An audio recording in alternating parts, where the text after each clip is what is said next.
예, 안녕하세요. 자, 저희 세무사 재무회계 동차 강의 시작할 텐데요. 일단 저희 수업 진행할 때 이 프린트물 2개 받으셨죠? 예, 앞에 있는 거 보시면은 일단 요거는 이제 필수 문제하고 유예 문제 나누는 것인데, 그래서 이제 동차생분들이 필수 문제만 푼다 생각하시면 되겠습니다. 그래서 유예 문제는 최대한 좀 제끼고 필수 문제 위주로 공부하신다라고 보시면 되겠습니다. 그래서 그렇고요.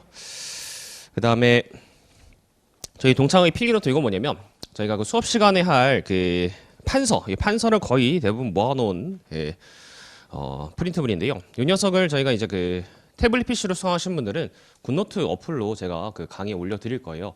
그래서 오늘 이제 강의 촬영한 게 온라인 강의로 개설이 될 텐데 여러분들 다 그게 복습 강의로 올라갈 겁니다. 거기 이제 그 강의 수강하는 데 보시면은 거기 바로 옆에 제목 옆에란에 이 파일을 다운받을 수 있는 칸이 있어요. 그래서 이 파일을 다운받으셔서 그냥 이제 그 굿노트 어플에다가 굿노트 파일로 수업을 들으셔도 됩니다. 자, 그래요. 그래서 이 동차 강의는 특히 2차 강의는 이 판서 내용이 엄청 많다 보니까 그 판서 내용을 따라가다가 또 이제 제 말 따라가다가 또 문제 보다가 이렇게 왔다 갔다 하면서 공부하시면은 흐름을 놓칠 수가 있어서 그래서 판서 부담을 좀 줄여드리기 위해서 요거 필기노트 드렸다라는 거 잘 활용해 주시고요. 그 다음에 필기노트를 가지고 계속 요거만 가지고 공부를 하시고 여기다가 복습을 계속 하시면 안 됩니다. 여기 있는 내용들을 여기 있는 내용 중에서 좀 중요한 내용들 그러한 내용들을 이론 솔루션 책 저희 요 수업에 같이 쓸 이론 솔루션 책에다 녹인다고 생각을 하셔야 돼요. 나중에는 요 이론 솔루션 책을 계속 반복해서 보셔서 그래서 이 연습서의 내용이 이론 솔루션 책에 다 녹아 들어갈 수 있게 그렇게 이제 판서로 옮기셔야 됩니다. 그래서 판서는 이제 여러분들 필기를 줄이기 위해서 필기 부담을 줄이기 위해서 드린 것이고 이 내용을 가지고 이론 솔루션 책에 단권화를 해서 2차 시험 직전에 이제 대비를 한다 생각하시면 되겠습니다. 자, 그리고 저희 뭐 올해 1차 시험 그리고 작년 2차 시험 이걸 좀 말씀드려보면은 일단 올해 1차 시험은 계산 문제가 생각보다 그렇게 어렵진 않았습니다. 근데 말 문제가 좀 어려웠고 그다음에 킬러 문제들 그러니까 좀 어려워서 피해야 될 문제들은 몇 문제들이 있었는데 근데 그 문제들은 잘 피하시면 원래 평년에도 그렇게 나왔었죠, 그죠? 특히 뭐 리스나 고급 회계 이런 것들은 당연히 좀 피하셔야 되는 그런 문제들이고 그 외의 것들을 잘 풀어서 이제 시험에 합격하셔야 되는데 근데 이제 다른 건 몰라도 이 선택법 중에서 민법을 선택하신 분들은 아마 좀 난이도가 많이 어렵게 느껴지셨을 거라 생각이 됩니다. 그래서 이 선택법에 따라서 조금 이제 그 회계학에 같이 껴있는 회계학의 난이도도 많이 변하는 그런 이제 좀 억울함이 있긴 한데 그래도 평년하고 비슷한 그보다 조금 더 쉬운 그런 시험이 있다고 생각을 해요.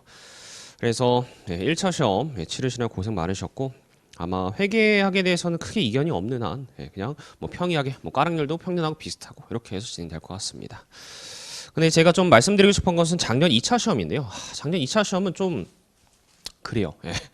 작년 2차 시험 저희가 원래 그 회계학 1부에서 100점 만점에 재무가 60점이고 원가가 40점이죠. 근데 재무회계는 보통 이제 어떻게 나왔었냐면 한 2019년도, 2021년도에는 요 녀석에서 두 문제가 나왔어요. 한 문제, 두 문제. 근데 여기서 또 이제 물음 하나, 물음 둘. 뭐 기억, 니은 이렇게 해서 큰 주제가 4개가 나와서 그래서 이 4개에 대해서 15점씩 배점을 해서 2차 시험 형태의 사이즈로 이렇게 전형적인 2차 시험 형태로 시험 문제가 나왔었습니다. 전통적으로는 원래 두 문제만 나왔었는데 30점짜리 두 문제가 나왔었는데 그게 이제 분화가 되어서 좀 여러 가지 주제를 물어보는 방식으로 이게 바뀌었습니다. 그런데 작년 같은 경우는 요 첫 번째 문제 요 녀석은 이제 2차 시험 사이즈 형태로 나왔는데 이 두 번째 문제부터 물음이 쪼개져서 1차 시험 4문제 뭐 1차 시험 3문제 이런 식으로 해서 배점 6점짜리로 뭐 또는 3점짜리로 이런 식으로 쪼개져서 출제가 되었습니다. 그래서 작년 그 시험 문제를 제가 요 연습서 맨 뒤에 수록해 놨는데 잠깐만 훑어보시면은 제가 하는 말이 뭔지 아실 거예요. 그래서 맨 뒤에 보시면은 2022년도 기출문제 나와 있는데요.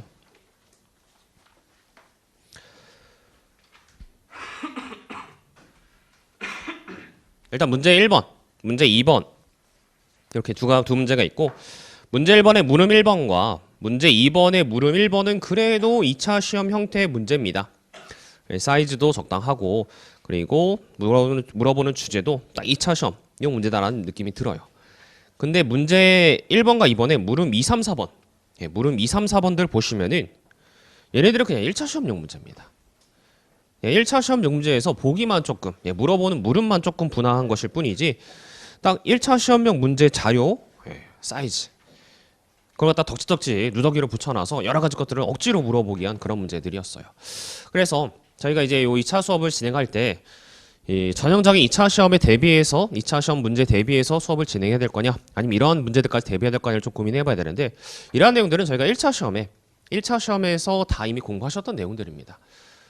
짤막짤막한 주제들을 빠르게 이제 문제풀이 틀을 써서 풀어낸 그런 주제들은 이미 1차 시험에서 공부를 하셨던 내용이기 때문에 저희가 연습 강의에서는 그래도 2차 시험용 주제 위주로 2차 시험용 문제 사이즈 위주로 공부를 하셔야 된다 생각해요. 그렇습니다. 그래서 올해만 2022년도에만 그러니까 작년에만 이렇게 시험 문제가 이렇게 나왔다고 해서 여기에 포커스를 맞춰서 이런 문제까지 다 대비를 한다? 제가 볼 땐 이것은 조금 안 좋은 접근 방법이다라고 생각을 합니다. 그래서 요 2차 시험용 문제를 타겟팅해서 이러한 문제가 나오면은 이제 어떻게 대비를 하셔야 될지를 좀 고민하면서 수업을 진행하도록 할게요. 그렇습니다. 그래서 원래 평년에는 이렇게 안 나왔었는데 근데 작년에만 이렇게 나왔어서 좀 이제 수업하는데 고민이 있었다라는 건데 근데 그냥 무시하겠습니다. 작년에 어떻게 나왔는지. 그래서 만약에 올해도 2023년에도 이렇게 나온다고 해도 이런 식으로 두 번째 물음이 이렇게 막 쪼개져서 짜잘짜잘한 내용들이 나온다고 해도 이 내용들은 원래 아시던 그냥 1차 시험용 문제풀이 틀 그렇다고 해서 뭐 1차 시험용 문제풀이 틀이 2차 시험용 문제풀이 틀과 크게 다른 건 아닙니다. 다만 이 자료를 정리하는 방식에 있어서 그리고 자료를 풀어내는 방식에 있어서 그 접근 방식이 조금 다른 것일 뿐이지 결국 사용하는 문제풀이 틀은 똑같아요. 그래서 그 문제풀이 틀을 사용하셔서 원래 하시던 문제풀이 틀을 사용하셔서 그냥 문제를 푸시면 되고 저희는 여기에 포커스를 맞추겠다라는 거 말씀을 드리고요. 그 다음에 저희 이제 공부하실 때 뭐 다른 것들은 크게 제가 말씀을 안 드리는데 복습하시는 거 이거 좀 이제 포인트 좀 잡을게요. 저희가 이제 강의를 들으시면서 1회독을 하시고 그리고 이제 최소한 요 책을 3회독은 하셔야 됩니다. 이렇게 그래서 요 책을 가지고 3회독을 하셔서 뭐 동차이신 분들은 시험장에 들어가시고 아니면 이제 더 앞으로는 제시신 분들은 기간식 책 보시고 이렇게 진행하실 텐데 근데 1회독 하실 때는 연습서를 강의 들으면서 강의를 수강하시면서 풀이를 하시니까 굉장히 잘 풀려요. 그래서 제모에게 뭐 재능이 있나? 막 이런 생각이 들어요. 근데 이제 2회독부터 요때부터가 이제 조금 본 게임이죠. 그래서 2회독 때부터는 1회독 때 제 강의 들었던 내용이 기억이 하나도 안 나고 그죠? 한 2달 전에 들었던 내용이 이제 기억이 하나도 안 난 상태에서 혼자서 이론 공부하시면서 풀이를 하시는데 이게 진도가 잘 안 나갑니다. 한 문제 푸는데 최소 30분 그래서 1시간 정도 걸리는 그 정도의 이제 그 진도가 나가기 때문에 굉장히 이제 고통스러우실 거예요. 그래서 아마 연습서 다른 뭐 세무액 연습서 이런 것들 보신 분들은 아마 느끼셨을 거예요. 굉장히 힘드실 겁니다. 특히 두 번째 볼 때 훨씬 더 힘드신데 근데 요 녀석 보실 때 시간을 많이 들이지 마세요. 두 이독 할 때 시간 투입을 많이 하지 마세요. 한 문제당 최소 20분 정도, 최대 20분 정도만 투입하시고 만약 거기서 시간이 더 들어갈 것 같다.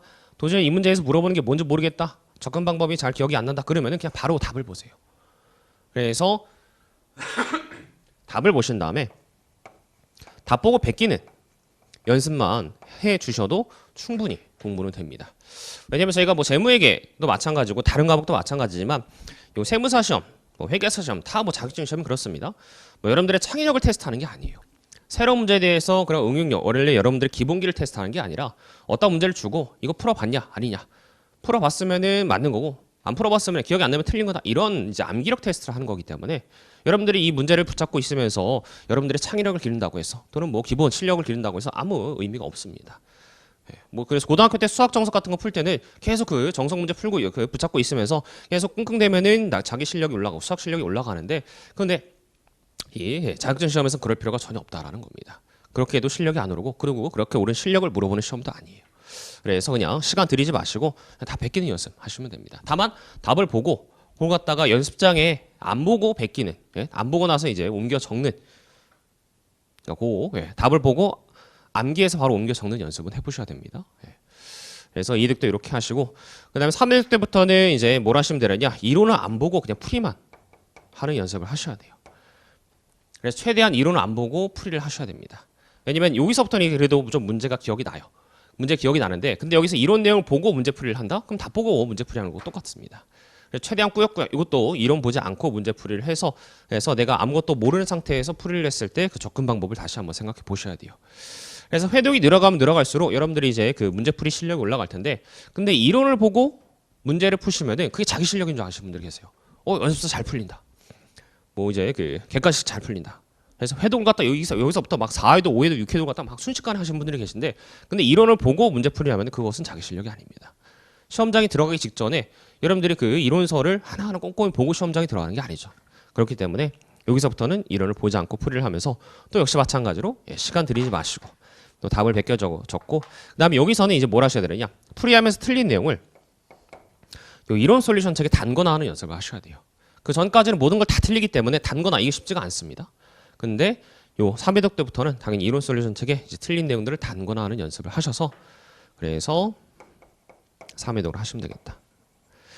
그래서 조금 모자란다 생각하시면은 뭐 4회독, 5회독 하시면 되는데 여기서부터는 어느 정도 이제 그 연습서가 체득이 되셨을 것이기 때문에 연습서 내용이 좀 기억이 나시면은 그 다음부터는 소위 말하는 GS 과정, 모의고사 과정 이런 것들을 이제 덧붙이시면 됩니다. 그래서 4회독을 하실 건지 아니면은 연습서 그 GS 모의고사 과정을 거치실 건지 이거는 이제 그 상황에 따라서 판단하시면 되겠습니다. 그래서 여기까지가 8월달 2차 시험 볼 때까지의 과정이고 그다음에 재시생 분들이라고 하신다면은 여기까지 한 4회도까지 여기까지가 이제 9월달 정도까지 하셔야 될 과정입니다. 그래요. 그래서 뭐 동차생 분들이야 이제 열심히 하실 거니까 걱정은 안 되는데 특히 재시생 분들이나 초시생 분들은 걱정이 되는 게 뭐냐면 이제 한 여름 정도 되면은 마음이 해이해져요. 그래서 한 6, 7월 되면 뭐 다 마찬가지지만 6, 7월 달 되면은 이제 그 체력도 떨어지고 날씨도 더워서 공부하기 싫어서 그래서 이제 회독 속도가 엄청나게 느려집니다. 근데 이때를 잘 안 버티시면은 이제 순식간에 1차 시험이 순식간이에요.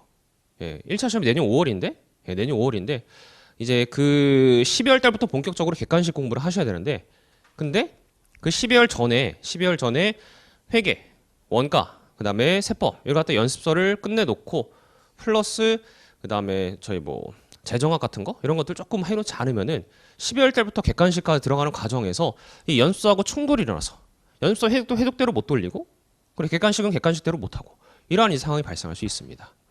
그래서 지금 시기가 그나마 가장 이제 여유 있는 시기이기 때문에 좀 정신 차리고 바짝을 하셔야 돼요.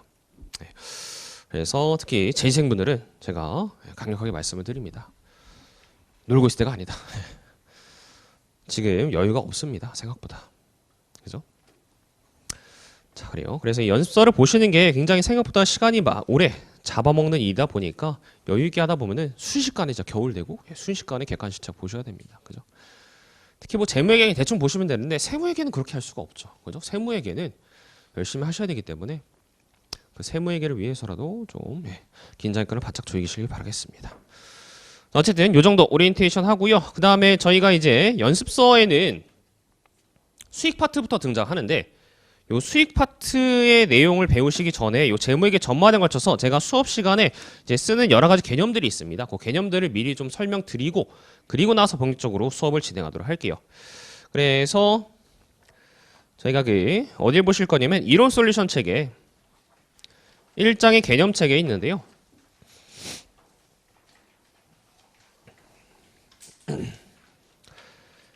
자, 개념 책에 뭘 보실 거냐? 일단 뭐 다른 것들은 크게 중요하지 않게 넘어가시면 되고요. 어디에 가실 거냐면 뒤로 쭉 가셔서 뭐 질적 특성 이런 것들 넘어가시고 23페이지, 4페이지 넘어가셔서 27페이지 12절 재무제표 요소의 자본 수익 비용 이거 보실게요. 그래서 개념 체계에서 등장한 여러 가지 내용들이 있는데 근데 여기 요 재무제표 요소에서 얘기하는 것은 저희가 재무제표에 표시되는 재무상태표나 손익계산서에 표시되는 자산, 부채, 자본 그리고 수익 비용의 정의에 대해서 얘기를 합니다. 그래서 뭐 자산, 부채의 정의, 그 다음에 자본의 정의, 수익 비용의 정의 이런 것들 다 아실 텐데 특히 요 수익과 비용의 정의에 대해서만 조금 한번 짚어보고 넘어가실게요. 자산, 부채의 정의는 다 알고 계시죠, 그죠? 그래서 그거는 넘어가겠고 수익 비용의 정의. 그래서 읽어보시면 자 27페이지 2번에 있습니다. 수익과 비용. 정의 보시면 수익은 자산의 증가 또는 부채의 감소로서 자본의 증가를 가져오고 자본 청구권 보유자의 출자 관련된 것을 제외한다. 그래서 자본 청구권 보유자라는 것은 주주를 말하고요. 그 주주의 출자 관련된 자본의 증가는 제외한다. 자본이 증가하는 것인데 주주와 거래하면서 증가한 자본은 제외한다. 라고 돼 있죠. 그래서 그 주주와의 거래를 저희가 보통 자본 거래라고 하고 그 자본 거래에서 증가한 자본을 제외한 손익 거래에 의한 자본만을 수익이라고 합니다. 그다음 두 번째 비용 보시면요. 자, 비용은 반대죠. 자본의 감소를 가져오고 그리고 자본 청구권 보유자에 대한 분배와 관련된 것을 제외한다. 그래서 주주에게 분배해 주는 것, 그래서 감소한 자본의 감소는 제외한다. 그래서 손익 거래에 의한 자본의 감소만 비용이라 한다. 그래서 여기서 체크할 내용은 이 수익과 비용이 자본의 증감이라는 겁니다. 여러분들이 많이 이제 오해하시는 게 수익과 비용 그냥 경영성과 발생한 거 아니냐라고 그냥 이렇게 대충 정의를 넘기시는데 아니에요. 수익과 비용은 정확하게 여기서는 자본의 증가, 자본의 감소입니다. 그래서 회사가 열심히 일해서 사장님, 주주의 몫이 늘어났다. 그러면은 회사가 잘한 겁니다. 수익이 되는 것이고 그리고 회사가 그런 그 수익을 벌어들이기 위해서 돈을 썼다. 그래서 사장님이 가져갈 몫이 줄어들었다. 그러면은 그 비용, 성과의 감소가 일어나는 것이죠. 그래서 그 내용을 뭐 따로 한번 써보면은 이렇게 저희가 얘기할 수 있습니다. 회계 원리에서 다루는 내용이긴 한데요. 잠깐만 말씀드려보면은 경영성과라는 것은 회사의 경영성과라는 것은 자산이 단순히 증가한다고 해서 또는 부채가 단순히 감소한다고 해서 이게 성과라고 하지 않습니다. 자산과 부채가 동시에 이렇게 순자산이라고 불리는 친구가 증가해야지 회사의 성과라고 부를 수 있는 것이죠. 그래서 이 자산 빼기 부채는 자본이 되죠. 그래서 자본이 증가하면은 아 이거 성과겠구나라고 일단 정의를 내렸는데 근데 이 자본이 증가하는 원인을 보니까 두 가지가 있습니다. 자본 거래에서 증가하는 자본과 손익 거래에서 증가하는 자본이 있어요. 자본 거래는 주주와의 거래를 말하는 것이고 손익 거래는 주주가 아닌 제3자와의 거래를 말하는 것입니다. 이렇게. 그래서 주주와 뭐 이제 증자, 유상 증자하고 유상 감자하고 자기 주식 취득 처분하고 뭐 이제 소각하고 이런 것들이 자본 거래고 그 외의 거래. 그래서 물건 팔고 물건 사고 종업원 월급 주고 전기세 내고 이런 것들이 손익 거래죠. 근데 생각해 보니까 이 주주와 거래하면서 증가한 자본은 이 녀석은 성과라고 부를 수가 없습니다. 그죠? 주주에게 투자 받았다고 해서 유상증자 받았다고 해서 그걸 갖다가 회사가 아 성과냈다 종업원들 성과급 주자 이렇게 얘기를 할 수 있나요? 없죠, 그죠? 네. 그래서 주주에게 받은 돈은 성과라고 볼 수 없고 손익거래에 의한 증가만 성과라고 정의를 내렸습니다. 회사가 열심히 일해서 주주 이해 사람으로부터 자본을 증가시켰으면 성과다. 근데 이 성과를 측정하는 방법이 두 가지가 있습니다. 이거는 뭐 아실 필요 없는 내용인데요. 첫 번째는 재산법이라는 게 있고요. 두 번째는 손익법이라는 게 있어요. 이거 뭐냐면 재산법이라는 것은 회사가 가지고 있는 기초 자본부터 기말 자본까지 이 자본의 증가 전체를 계산하시고 이러한 전체 증가 중에서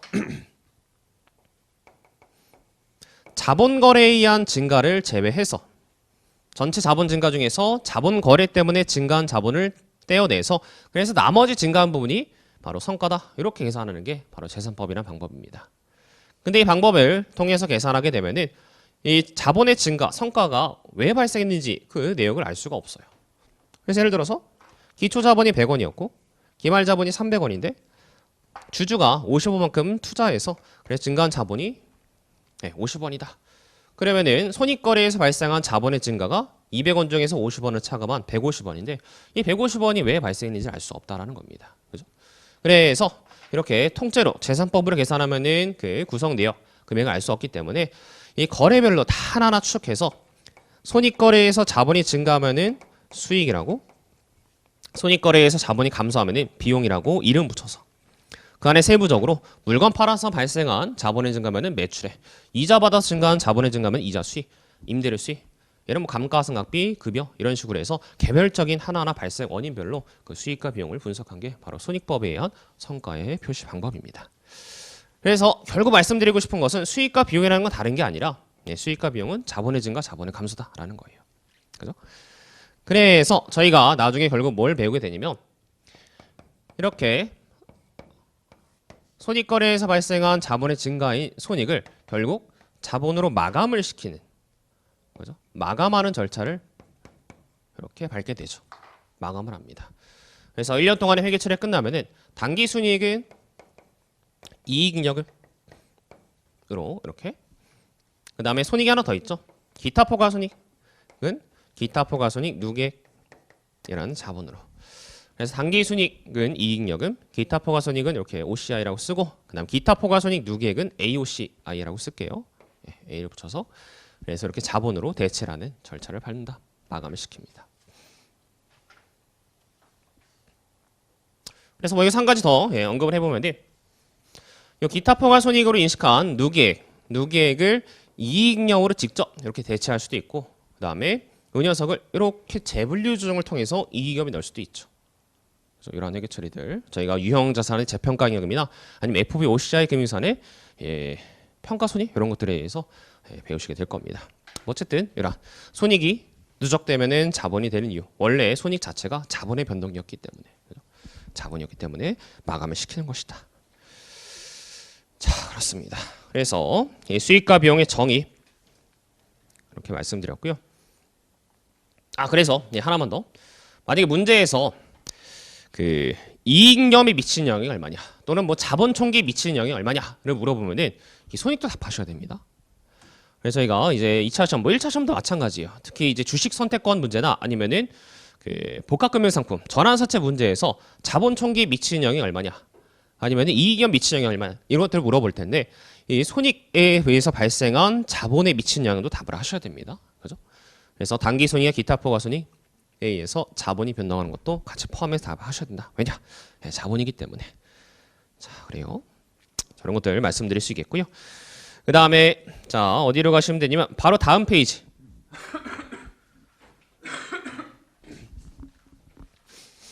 죄송합니다.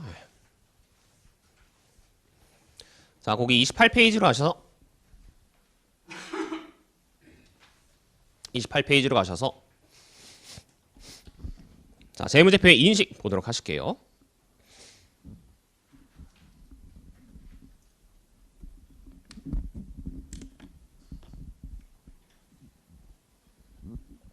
자 인식이라는 것은 회계 처리하는 걸 말하죠. 재무상태표나 포괄손익 계산서에 회계 처리하는 것 이게 바로 인식입니다. 근데 이 회계 처리라는 것은 아무 때나 할 수 없어요. 회계 기준에서 요구하는 어떠한 기준을 충족해야지 회계 처리할 수 있습니다. 그래서 그 회계 처리할 수 있는 요건, 인식 기준이라는 것이 밑에 1번의 두 번째 칸에 나와 있습니다. 그래서 그거 잠깐 적어보면요.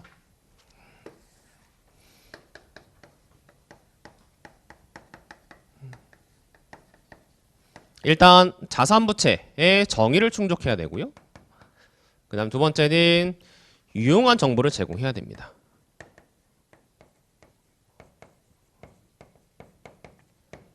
그래서 의사결정자, 정보 이용자의 의사결정에 유용한 정보를 제공해야지 인식할 수 있어요. 그럼 언제 유용한 정보를 제공하느냐? 첫 번째는 그러한 인식이 목적 적합한 정보를 제공하면은 그러면은 유용한 정보가 될 수 있고 그 다음에 인식하면은 충실한 표현이 됐을 때 충실한 표현으로 제공했을 때 그때 유용한 정보를 제공한다. 이렇게 얘기를 합니다. 그래요. 그래서 아무 때나 인식하는 게 아니라 일단 자산부채의 정의를 충족해야 되고요. 그 다음에 그렇게 회계 처리하는 게 정보 이용자의 의사결정이 유용한 정보가 돼야 됩니다. 근데 그 유용하려면은 그 정보가 목적 적합해야 되고 그리고 정보가 믿을만 해야 된다. 충실한 표현해야 된다. 이런 얘기를 합니다. 그래서 어떻게 보면 굉장히 좀 뭐라 해야 되나 애매모호하죠. 그죠? 모호한 얘기입니다. 어떤 정보를 회계 처리했을 때 그게 언제 목적 적합하냐 언제 충실한 표현이냐 이걸 확답하기가 좀 모호해요. 그래서 기준서에서도 언제 인식하는 게 이런 목적 적합성을 충족하는지 그리고 충실한 표현이 되는지 이걸 갖다 얘기하지 않습니다. 이렇게만 이러한 목적 적합성을 충족하고 충실한 표현을 충족하는 경우에만 유용한 정보를 제공한다. 근데 언제 목적 적합하고 언제 충실한 표현이 되는지는 이거는 네가 알아서 판단해라. 이렇게 얘기를 합니다. 대신 뭐는 얘기하냐면 충족하지 않는 경우 어떠한 정보를 인식했을 때 그때는 목적 적합성을 충족하지 않는다. 그때는 충실한 표현이 안 된다. 그러니까 얘네는 인식하지 말아라 라는 것에 대한 사례를 얘기하고 있습니다. 이쪽을 얘기하고 있어요.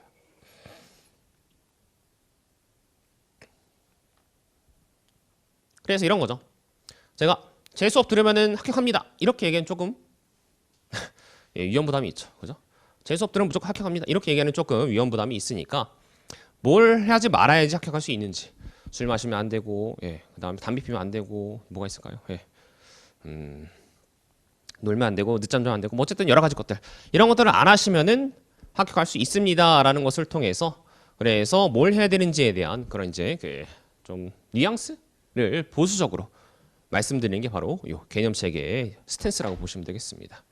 그래서 개념 체계에서도 이걸 인식하면 이거 목적 적합하다, 충실한 표현이 된다, 이거 갖다 확실하게 딱 못 박아놓고 말하면은 이 세상의 모든 상황을 대처하기 조금 부담스럽기 때문에 이건 아니다. 그래서 이 반대편 쪽에 있는 충족하지 않는 경우를 얘기하면서 이런 경우에는 인식할 수 있다라는 뉘앙스만 그냥 얘기하고 있는 겁니다. 그럼 어떤 경우에 충족하지 않는지 그 경우를 잠깐 보시면요. 그게 그 세 번째 칸과 네 번째 칸에 나와 있습니다. 어떤 경우에 목적 적합하지 않고 어떤 경우에 충실한 표현이 안 되는지 그 잠깐 보시면요. 세 번째 칸 목적 적합성. 두 번째 동그라미 보시면은 자산이나 부채가 존재하는지 불확실하거나 자산이나 부채가 존재하지만 경제 계획의 이익 가능성이나 유출 가능성이 낮은 경우에는 재무제표의 요소를 인식하는 것이 목적 적합한 정보를 제공하는 것은 아닐 수 있다. 그래서 존재하는지 불확실하면 또는 존재하는 것이 확실해도 미래 경제 계획의 유출일 가능성이 낮다.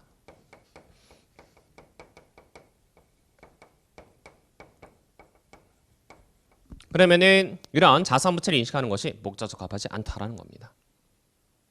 바꿔 말하면 어떠한 자산 부채가 존재해야 되고요.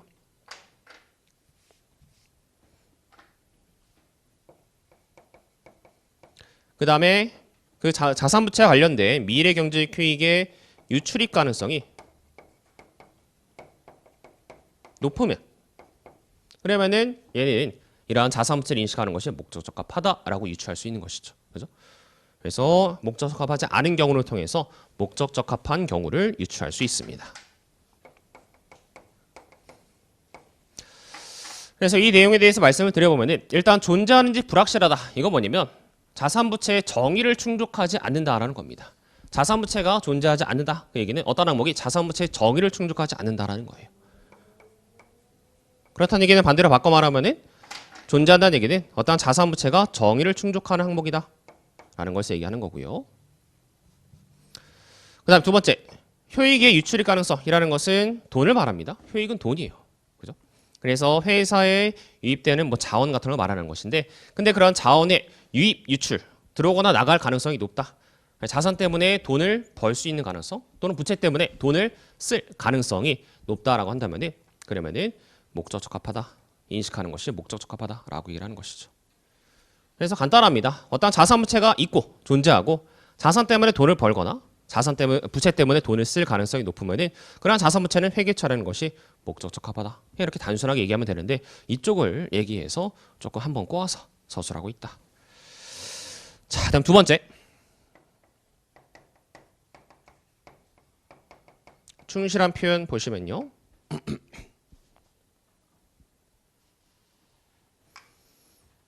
자, 그 두 번째 내용도 네 번째 칸에 나와 있습니다. 보시면. 자, 특정 자산이나 부채를 인식하는 것은 목적 적합한 정보를 제공할 뿐만 아니라 해당 자산이나 부채 및 이에 따른 결과로 발생하는 수익 비용 변동, 수익 비용 또는 자본 변동에 대한 충실한 표현을 제공할 경우에 적절하다. 그래서 첫 번째 동그라미 그냥 당연한 얘기하고 있습니다. 충실한 표현을 제공해야지 적절하다. 네, 두 번째 동그라미. 충실한 표현이 제공될 수 있는 자산이나 부채와 관련된 특정 불확실성의 수준 또는 다른 요인에 의해서 영향을 받을 수 있다. 그래서 충실한 표현이 될 수 있는지, 즉 믿을 만한 정보가 될 수 있는지는 자산이나 부채와 관련된 특정 불확실성의 수준에 의해서 영향을 받을 수 있다. 그게 뭐냐면 어떤 자산 부채가 특정이 불확실하다. 그러면은 이러한 그 정보의 제공, 이러한 자산 부채에 대한 정보의 제공이 충실한 표현이 안 되기 때문에 유용한 정보를 제공할 수 없다라는 것을 얘기하는 겁니다. 그럼 바꿔 말하면 언제 충실한 표현이 되느냐? 측정이 뭐 확실한 건 아니지만 그래도 금액을 추정할 수 있으면 금액이 얼마인지 대충 추정할 수 있으면은 그러면은 그러한 자산 부채를 회계 처리 인식하는 것이 충실한 표현이 되고 유용한 정보를 제공한다. 이렇게 얘기를 하는 겁니다. 그래 정리해보면 자산부채가 존재하는지 확인하시고 그다음에 그 자산부채 때문에 돈을 쓸 것인지 벌 것인지 확인하시고 그다음에 그 자산부채 금액이 얼마인지를 확인해서 그래서 이 요건들을 충족하면은 결국 자산부채를 회계 처리할 수 있다라는 걸 얘기하는 것이죠. 근데 이러한 내용들은 저희가 이미 다른 단원들, 기준서 다른 단원들에서 공부한 적이 있으실 겁니다. 이러한 내용들이 어디서 등장하냐면 일단 저희 무형자산 파트에서 한번 등장하고요. 그 다음에 충당부채 파트 이런 데서 등장합니다. 뭐 사업결합 이런 데서 등장하긴 하지만 별로 중요치 않기 때문에 어쨌든 이런 단원들에서 등장합니다. 자, 그래요. 그래서 저희가 이 중급회계 전반에 걸쳐서 이러한 회계 처리 기준, 인식 기준이 계속 언급이 되기 때문에 미리 좀 정리해봤습니다. 그래요? 네. 언제 회계 처리할 수 있느냐? 잘 보시면 되겠고, 그 다음에 이렇게 해서 이제 자산부채들 인식하시면 되는데 자본은 어떻게 인식하느냐? 자본은 따로 인식 기준을 적용할 필요가 없습니다. 왜냐? 자본은 자산 빼기 부채, 잔액으로 계산되는 잔여 지분이기 때문에 이 자산과 부채가 인식이 되면 회계 처리가 되면은 자본은 따로 오는 거예요. 그래서 자본은 언제 인식해야 된다? 이런 것에 대한 언급이 없습니다. 그래요. 그래서 자본에 대해서는 크게 신경 쓰실 필요 없고요. 다만 이제 자본 중에서 수익비용, 수익과 비용은 어떻게 인식해야 되는지에 대한 언급은 하나 있습니다. 어디 가시면 되느냐? 자, 거기 28페이지 맨 밑에 그 이번에 인식 기준의 기타 사항의 표에 두 번째 칸에 보시면은 수익과 관련 비용에 인식해서 첫 번째 동그라미 자산이나 부채의 최초 인식에 따라 수익과 관련 비용을 동시에 인식한다. 그래서 수익과 관련 비용을 동시에 인식한다. 수익 비용 대응의 원칙을 얘기하는 겁니다. 그래서 그 다음 동그라미 보시면은 수익과 관련 비용의 동시에 인식은 때때로 수익과 관련 원가의 대응을 나타낸다. 그래서 수익 비용 대응의 원칙, 수익과 원가 대응을 시킨다. 뭐 똑같은 얘기입니다. 그래서 그 수익 비용 대응의 원칙을 지키기 위해서 저희가 어떠한 회계 처리 형태를, 어떠한 회계 처리의 방법을 채택하느냐. 자, 그 내용이 오른쪽에 29페이지 참고에 나와 있습니다.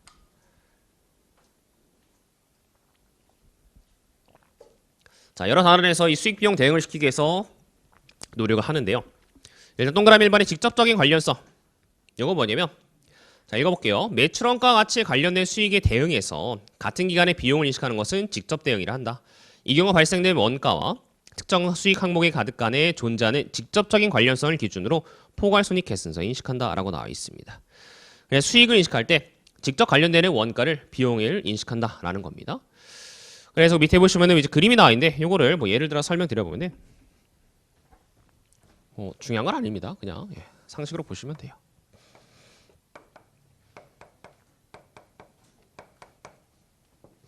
그래서 편의점, 편의점. 제가 편의점을 차렸어요. 그래서 편의점에서 맥주를 팔려고 여기서 맥주를 구매했습니다. 그리고 맥주가 안 팔려서 3년도가 되어서 판매가 되었어요. 이런 상황 가정해 볼게요. 자, 맥주. 근데 제가 회계에 대한 지식이 전무해서 회계를 안 배워서 그래서 돈 나간 거, 맥주 사면서 돈 나간 것을 그냥 비용 처리해 버렸어요. 마치 전기세 내는 것처럼 또는 종업원 알바생 월급 주는 것처럼 임대료 내는 것처럼 그냥 비용 처리해 버렸다 가정할게요. 맥주를 구매했는데 근데 여기서 그 맥주를 팔면서 돈 벌었다. 그냥 수익 처리해 버렸습니다. 그러면 이 지출과 관련해서 발생한 원가를 희생해서 자원을 희생해서 여기서 수익을 벌어들였는데 즉 수익과 관련된 원가는 X1년도에 발생했는데 관련된 수익과 관련 원가가 같은 기간에 손익으로 인식되지 않는 문제가 있죠. 그래서 이렇게 회계 처리하게 되면은 X1년도의 편의점은 망해가는 편의점처럼 보이고 X3년도의 편의점은 정말 장사가 잘 되는 편의점처럼 왜곡되어서 재무제표 작성될 수 있기 때문에 이러한 회계 처리 수정하셔야 됩니다.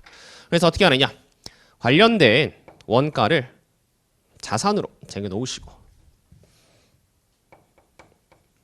나중에 관련된 수익이 창출될 때 그때 되어서 비용으로 인식을 해서 그래서 수익 비용 대응을 시키는 방식으로 회계처리를 수행한다.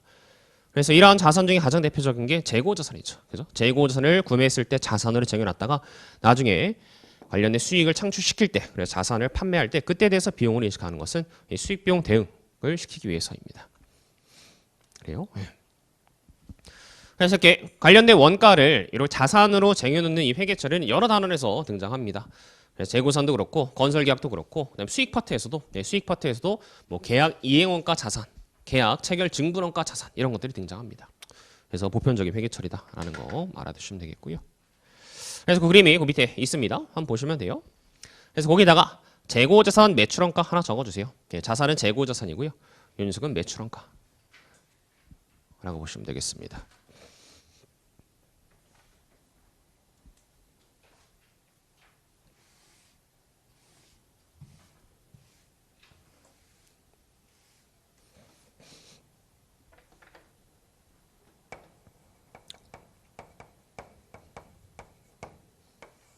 자, 두 번째 동그라미 2번 보시면은 체계적이고 합리적인 배분이라고 있는데요. 자, 이 친구 읽어보시면요. 경직 효익이 여러 회기간에 걸쳐서 발생할 것으로 기대되고 수익과의 관련성이 단지 포괄적으로 또는 간접적으로만 결정될 수 있는 경우의 비용은 체계적이고 합리적인 배분 절차를 기준으로 포괄손익계산서에 인식한다. 자, 그래서 어떤 그 원가에 대한 효익이 여러 기간에 걸쳐서 발생되고 그리고 수익 간의 관련성이 직접적으로 1대1로 대응되는 게 아니라 포괄적으로 간접적으로만 대응이 된다면 그 비용은 그냥 배분한다라는 겁니다. 그래서 여기 앞에 냉장고 구매의 사례를 들어보도록 할게요. 냉장고 구매. 자, 편의점 운영하면서 맥주를 파는데 맥주가 좀 시원해야 잘 팔리겠죠. 그래서 냉장고를 사서 맥주를 시원하게 해서 이제 팔려고 합니다. 그래서 요 냉장고를 구매해서 사용을 해요. 쭉 사용합니다.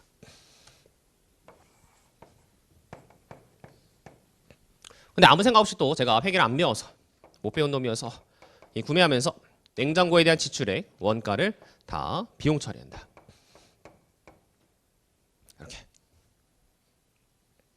근데 이 냉장고와 관련되어 있는 수익은 창출되는 수익은 이 냉장고를 사용하는 기간에 걸쳐서 발생하죠. 냉장고를 제가 왜 샀을까요? 편의점 왜 샀냐면 맥주를 시원하게 해서 그 냉장고를 사가면서 맥주를 시원하게 해서 맥주를 더 팔기 위해서 냉장고를 샀죠. 냉장고가 수익 창출에 기여하는 기간은 이 사용하는 기간 전체에 걸쳐서 수익 창출에 기여를 합니다. 그죠? 이렇게. 이 수익 창출에 기여를 한다는 겁니다. 그러면 이 냉장고의 원가도 바로 비용 처리하는 것이 아니라 역시 마찬가지로 자산으로 쟁여놓은 다음에 관련된 수익 창출에 기여하는 기간을 걸쳐서 이렇게 비용 처리를 하셔야지 수익 비용 대응이 된다라는 것이죠. 그죠? 수익 창출에 기여하는 기간에 걸쳐서 비용 처리를 하시면은 관련된 수익과 비용이 같은 기간에 대응이 되어서 인식이 된다라는 겁니다. 그죠? 이렇게. 그래서 이러한 자산의 가장 대표적인 사례가 바로 유형자산 그리고 감가상각비 같은 것들이죠. 그죠? 그래서 이러한 회계 처리들 대부분이 다 결국에는 이 수익 비용 대응의 원칙을 위해서 관련된 수익과 관련된 원가를 대응시키기 위해서 하는 것들입니다. 그래서 그 동그라미 3번에 나와 있는 충당부채 이런 것도 마찬가지고요. 나중에 배우실 수익 파트에서 계약부채 이런 것들도 계약자산, 계약부채 회계 처리도 마찬가지입니다. 그래서 그 밑에 있는 내용들은 나중에 각각의 단원에서 따로따로 배우실게요. 자, 그래서 수익 비용 대응의 원칙 잠깐 말씀드렸고요. 자, 그다음에 어디에 가시면 되느냐? 뒤로 가셔서 저희 교재 33페이지에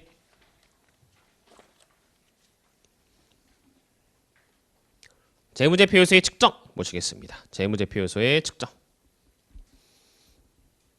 요게 올해 세무사 1차 시험에 나왔었죠. 그죠? 세로 문제로 문제 1번에 딱 나왔었습니다. 그죠? 저도 보면서 이게 뭐지 싶었는데 현행원가 뭐 공정가치 비교해라. 그래서 계산 문제이긴 하지만 좀 새로운 유형에서 당황하셨을 텐데 어쨌든 이 개념 보시면은 일단 여기 나와 있는 재무제표요소 측정에서 다루는 내용은 뭐냐면 좀 지우고 쓸게요.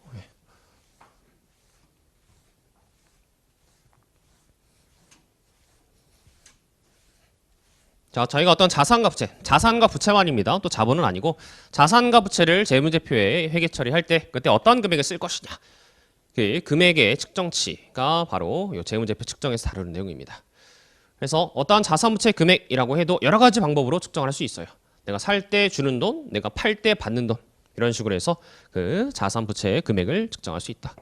그래서 다 아시다시피 이렇게 시점이 3개가 등장하고요. 그다음에 자산을 살 때, 자산 기준으로 살 때 주는 돈, 살 때 줄 돈, 그다음에 자산 기준으로 팔 때 받는 돈, 팔 때 받는 돈 이렇게 측정치를 나눌 수 있습니다. 과거, 현재. 그래서 과거에 기업이 어떠한 자산을 살 때 준 돈은 역사적 원가라고 부르고, 그 다음에 지금 현재 자산을 살 때 줘야 될 돈은 현행 원가라고 부르고, 그리고 지금 현재 자산을 팔면은 받을 수 있는 돈을 공정가치라고 부르고, 그 다음에 나중에 정상적인 영업 과정에서 자산을 팔면서 또는 사용하면서 벌 수 있는 미래 현금 흐름의 현재 가치를 사용 가치라고 부르죠. 그죠? 그래서 이 자산을 살 때 줄 돈은 원가라는 이름이 붙고요.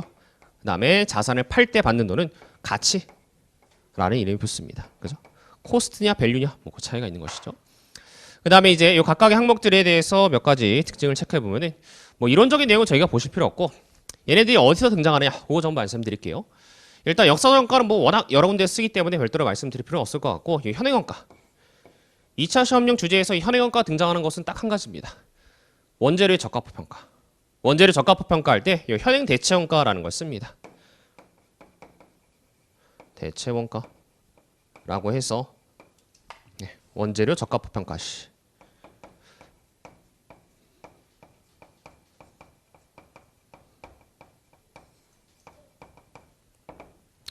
그래서 원재료 적합도 평가 시에 현행 대체 원가라고 하면은 지금 당장 자산을 사면서 줄 돈이다. 이거 연상하셔야 됩니다.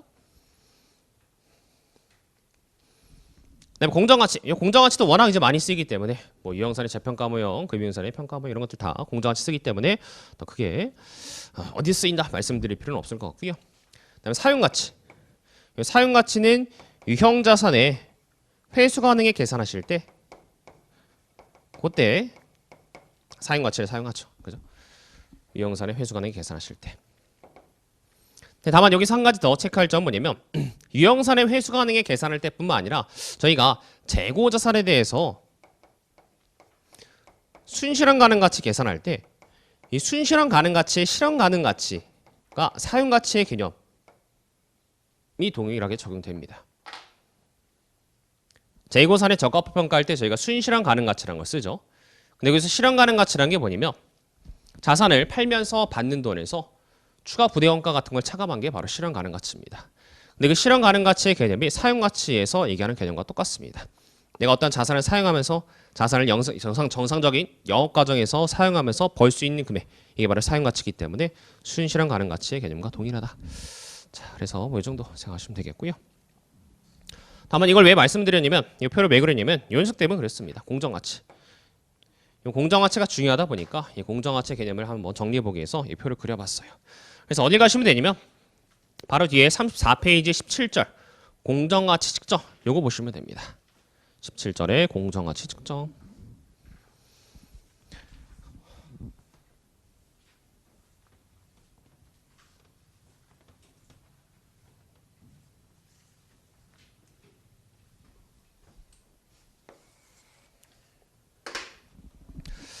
자, 34페이지에 17절에 공정가치 측정에 1번에 공정가치 정의 나와 있고요. 그거 잠깐만 읽어볼게요. 측정인의 시장 참여자 사이의 정상거래에서 자산을 매도할 때 받거나 부채를 이전할 때 지급하게 될 가격. 그래서 시작이라는 개념이 등장하고요. 거기 안에서 참여자라는 사람이 등장합니다. 그래서 그 사람하고 정상거래를 하고요. 그 정상거래하면서 자산을 매도할 때 받거나 부채를 이전할 때 지급하게 될 가격. 그래서 그 개념, 공정가치의 개념을 특정시키기 위해서는 시장, 거기 안에 정상거래, 그 안에 참여자, 그 참여자한테 자산을 팔 때 받을 수 있는 돈, 가격. 그래서 5가지 개념이 종합적으로 정의가 돼야 됩니다. 그래서 그 각각의 내용들을 이제 하나하나 정의하기 전에 그 밑에 동그라미 2번 요거부터 좀 말씀드리고 정의를 내릴 텐데요. 자, 동그라미 2번 보시면요. 자, 공정가치는 시장에 근거한 측정치이며 기업 특유의 측정치가 아니므로 자산을 보유하고자 하는 기업의 의도나 부채를 결제 이행하고자 하는 기업의 의도는 공정가치 측정에 관련이 없다. 그래서 시장에 근거한 측정치, 기업의 특이한 측정치가 아니다. 자, 이거에 대해 말씀을 드릴 텐데요. 그래서 그 밑에 보시면은 관련된 이제 사례가 하나 나와 있습니다. 그래서 원재료부터 등장하는데 뭘 만들어 팔까요? 예. 요즘 또 핫한 교촌치킨 3,000원 올려가지고 괜히 또 역풍 맞고 있죠, 그죠? 예. 그래서 어느 누가 카페 게시글 무슨 카페 게시글에다가 그 배민의 리뷰 그 개수를 볼 수 있어요. 그래서 매달 적혀진 리뷰 개수를 볼 수 있는데 이제 그 자기 집 주변에 있는 교촌치킨 그 대리점들 그 가맹점들의 리뷰 개수 월별 리뷰 개수를 보니까 원래는 막 400개 달리다가 그 3,000원만큼 가격 올린 이후부터는 반토막, 뭐 300개, 200개 막 이렇게 리뷰 개수가 떨어지고 있다고 하더라고요. 그래서 지금 많이 힘들어하는 교촌치킨. 어쨌든 그래서 교촌치킨에서 무슨 치킨을 만들어 파냐면은 일단 닭 사가지고 후라이드 만들고요. 여기에 아니다. 양념부터 할까요? 염지한 닭.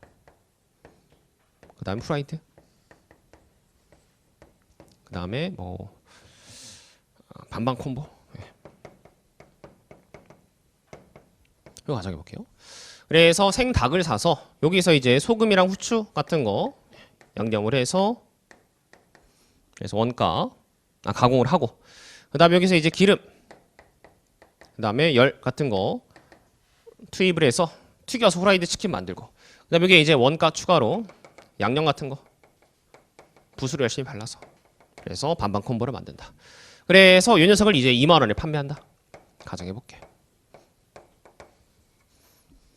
근데 이 상황에서 아직 이렇게 후라이드 튀기지 않았고 반반 콤보 아직 만들지 않은 염지한 상태의 닭 이렇게 그 비린내를 뺀 상태의 닭을 가지고 있다 가정해 볼게요.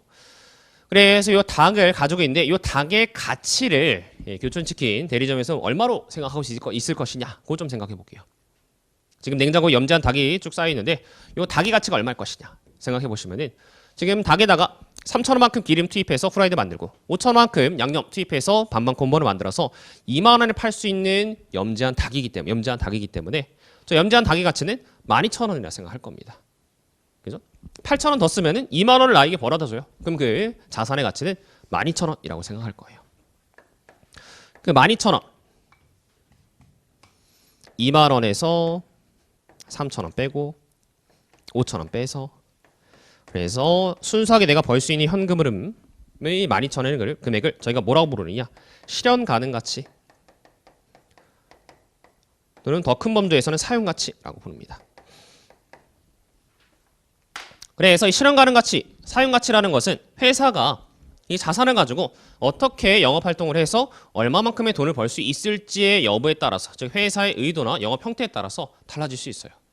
그래서 이렇게 반반 콤보를 만드는 교촌치킨에서는 12,000원의 가치를 가질 수 있지만 그냥 뭐 닭강정 만드는 처갓집 치킨에서는 9,000원의 가치를 가질 수 있다. 뭐 내내 치킨에서는 13,000원의 가치를 가질 수 있다. 다 다를 수 있습니다. 이게 바로 사용 가치이자 실현 가능 가치예요. 하지만 공정 가치라는 건 뭐냐면 이 염지한 닭이 마트에서 판매되는 마트에서 거래되는 거래 금액입니다. 그래서 마트에서 10,000원의 거래가 되고 있다. 그래서 여기 똑같이 소금 후추 뿌려서 양념한 상태 그래서 비린내를 없앤 상태의 그 닭이 그냥 마트에서 하림치킨에서 10,000원에 거래가 되고 있어요. 그러면은 이 마트에서 거래된 이 10,000원의 금액이 그냥 공정가치가 되는 겁니다. 그래서 공정가치는 회사가 어떤 의도를 가지고 있는지 관계없습니다. 그냥 시장에서 거래되는 가격 그 자체가 공정가치예요. 이 차이가 있습니다. 그래서 공정가치는 시장에서 근거한 측정치이고 기업 특유의 측정치가 아니다라고 표현하는 겁니다. 기업이 어떤 의도를 가지고 있는지 어떤 영업 형태를 가지고 있는지 관계없이 시장에서 거래되는 가격이 바로 공정가치예요. 시장에 근거한 측정치다.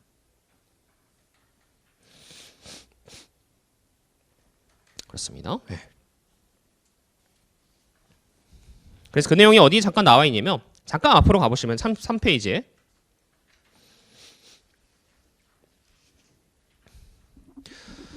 32페이지 죄송합니다. 32페이지 가보시면은 2번의 현행가치, 공정가치 세 번째 칸의 성격 보시면요. 기업이 접근할 수 있는 시장 참여자의 관점을 반영한다. 시장 참여자가 경제적으로 최선의 행동을 한다면 자산이나 부채의 가격을 결정할 때 사용할 가정과 동일한 가정을 사용해서 그 자산이나 부채를 측정한다.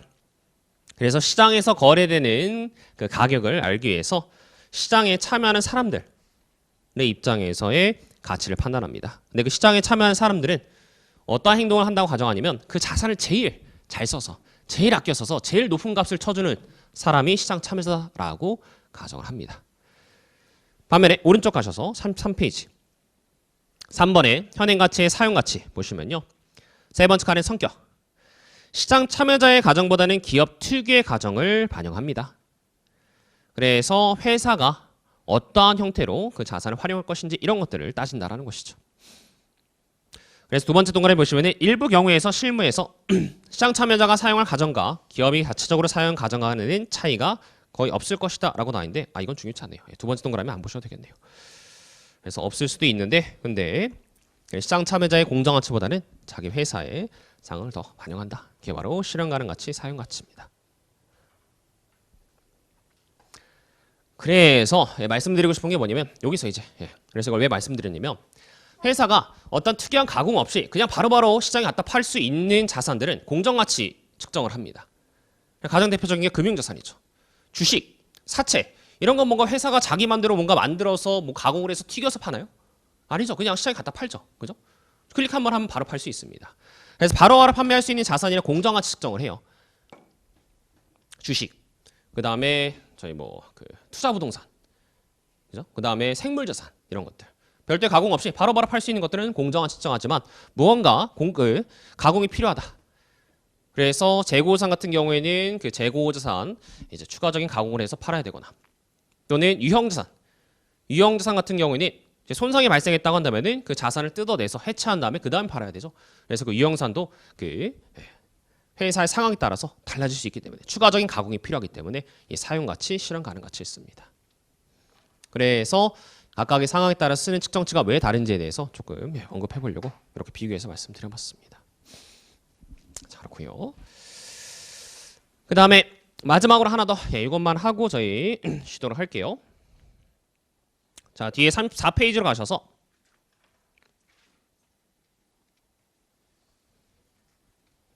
자, 34페이지에 이번에 공정가치 측정으로 가셔서요. 그럼 이제 공정가치가 어떻게 계산하느냐?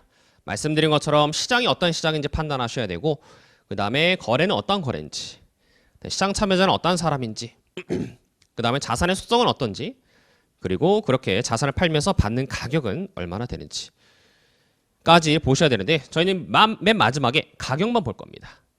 자, 가격만 읽어보시면요. 자산을 매도하면서 수취하거나 부채를 이전하면서 지급하게 될 가격, 자산을 매도하면서 받을 돈, 이게 바로 공정가치입니다.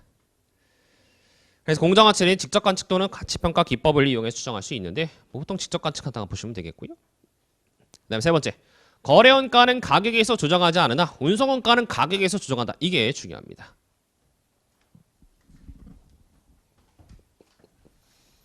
자, 공정가치 계산하실 때 거래원가는 가격에서 조정하지 않으나 운송원가는 가격에서 조정한다.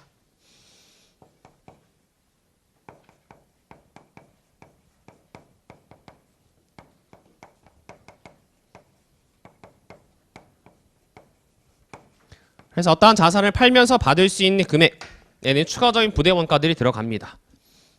그래서 최종적으로 자산을 팔고 나서 운송원가, 택배비 제하고 그 다음에 거래비용, 거래수수료 제해서 최종적으로 받을 수 있는 금액이 결정되는데 근데 어떠한 자산의 공정가치라고 하면 거래원가를 차감하기 전에 이 녀석을 공정가치라고 합니다.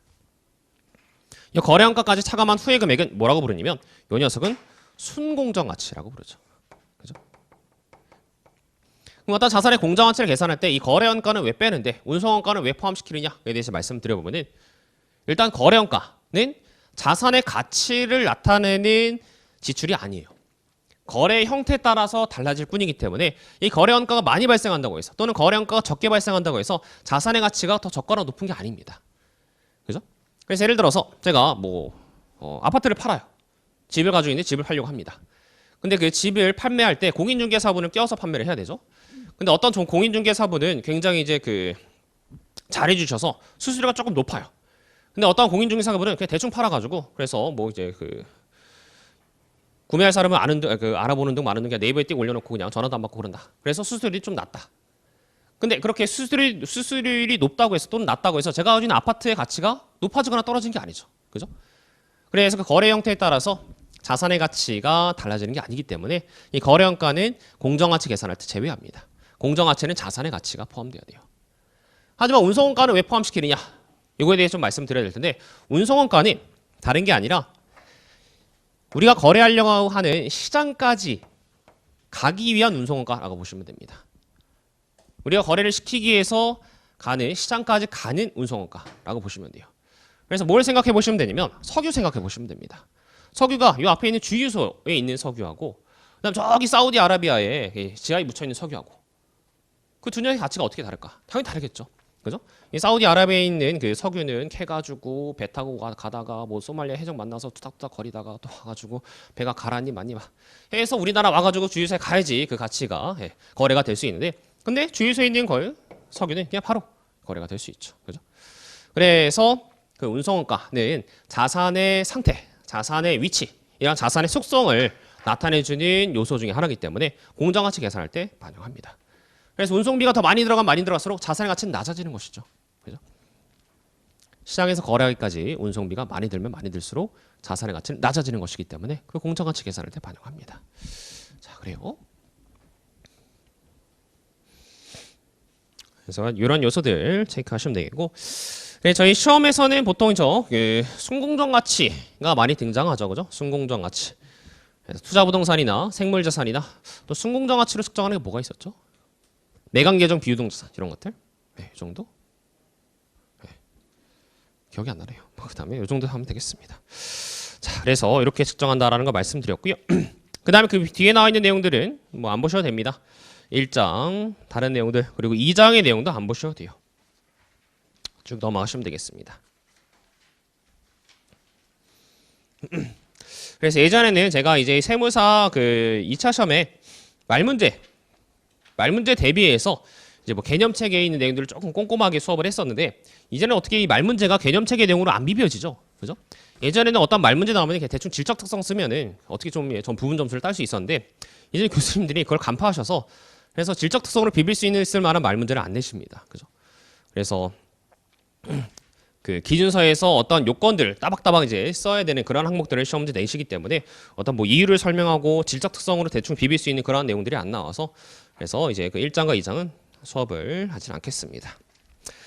자, 그래서 이렇게 해서 간단하게 기본적인 이론 내용 말씀드렸고요.